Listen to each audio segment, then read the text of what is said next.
आता है बड़ा मार्मिक। शेष नाग की सैया पे क्षीर सागर में प्रभु नारायण विश्राम कर रहे हैं, माता लक्ष्मी उनके चरण दाब रही है। चरण दाबने का अर्थ यहाँ क्या लगाएं हम? तो चरण दाबने से हम ये अर्थ लगाते हैं कि आप अपने पे उतारें, चाहे किसी पे उतारें, कि जिसके चरणों में पर हम अपने हाथ रखेंगे, चाहे दाब रहे, चाहे स्पर्श कर रहे हैं, छू रहे हैं, चाहे प्रणाम कर रहे हैं, प्रणाम भी चरण को ही आता है, चाहे दंडवत कर रहे हैं, ये सारी चीजें चरणों से संबंध रखती हैं। तो जहां पर ये चीजें आ जाती हैं, चरण दाबना अथवा चरण छूना, तो यानी आप किसी को सम्मान दे रहे हैं।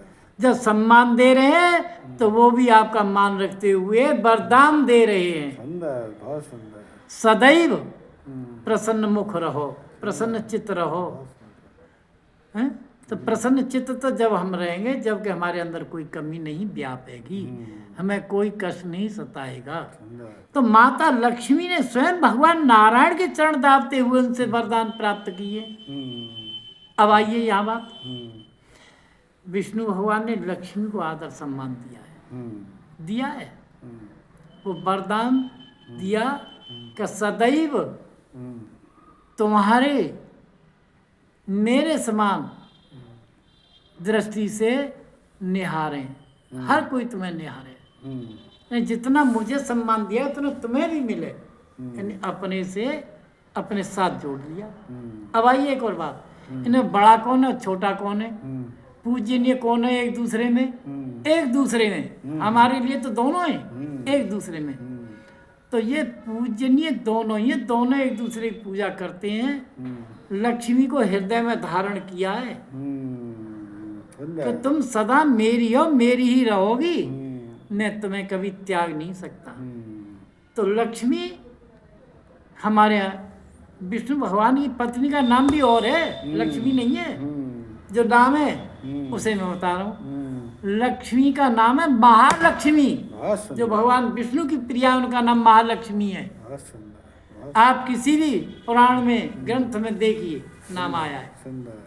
लक्ष्मी भी, अब वो महालक्ष्मी अपने 8 रूपों में आती है। जिस तरह से कि हमारे यहाँ महिलाएं विशेष करके पूजा करती हैं, वो पूजा करते हैं वैभव लक्ष्मी, उसमें नाम दर्शाया है। हमारी पूजा करने की पूजा पद्धतियों में स्पष्ट दिया है 8 लक्ष्मी के नाम। तो यहाँ लक्ष्मी हम सबको प्राप्त हो, महालक्ष्मी तो भगवान नारायण की है। उन 8 रूपों में हमारी चाहना थे सभी रूपों में आप विराजमान हो, लेकिन ऐसा हमारे कर्म नहीं होते जब हम 8 को अपने पास बुला लें, समझा लें। जितनी भी हम ज़्यादा से ज़्यादा आराधना करेंगे उतनी ही ज़्यादा से ज़्यादा लक्ष्मी प्राप्त होगी। विशेष जो हर व्यक्ति की दृष्टि में उसे बता रहा हूँ, हर व्यक्ति की में लक्ष्मी धन को कहते हैं। तो लक्ष्मी हमारे पत्नी को कहते हैं। तो लक्ष्मी हमारे एक झाड़ू को कहते हैं, लक्ष्मी योग को कहते हैं, बहुत सुंदर। ये लक्ष्मी भोग को कहते हैं, बहुत सुंदर। और लोग लक्ष्मी हमारे यहाँ विद्या को भी कहते हैं। बहुत सुंदर, बहुत सुंदर। हमारे 8 प्रकार की लक्ष्मी सब किसी को प्राप्त नहीं है। बहुत सुंदर। किसी एक भी नहीं है। बहुत सुंदर। एक है जहाँ लक्ष्मी किसी तरह से यानी पत्नी के रूप मिली तो उसका हम अपमान कर रहे हैं, तो निर्धनता आ गई। लक्ष्मी का जो सम्मान करेगा, चाहे स्त्री है चाहे झाड़ू, उसका भी जो सम्मान करेगा तो दरिद्रता नष्ट होनी है। झाड़ू का काम क्या है कि दरिद्रता को नष्ट करे। तो दरिद्रता किसी भी रूप में आ जाओ, दरिद्रता नष्ट होती है। तो हमारे यहाँ देखिए एक चीज और है, परमपिता परमेश्वर ने जो चीज हमारे लिए निषेध कही है वही सेध है। जिस चीज को निषेध कहते हैं वही सेध है। हमारे यहाँ कहा है कि मास की अंतिम तिथि किसी भी शुभ कार्य में शुभ नहीं वर्जित है। सुंदर। अब आइए देखिए आप कहाँ ला रहा हूँ मैं आपको। वर्जित होती है अमावस्या, ये अंतिम तिथि है, इसका 30 का अंक है, 15 का अंक है पूर्णमासी का पूर्णिमा।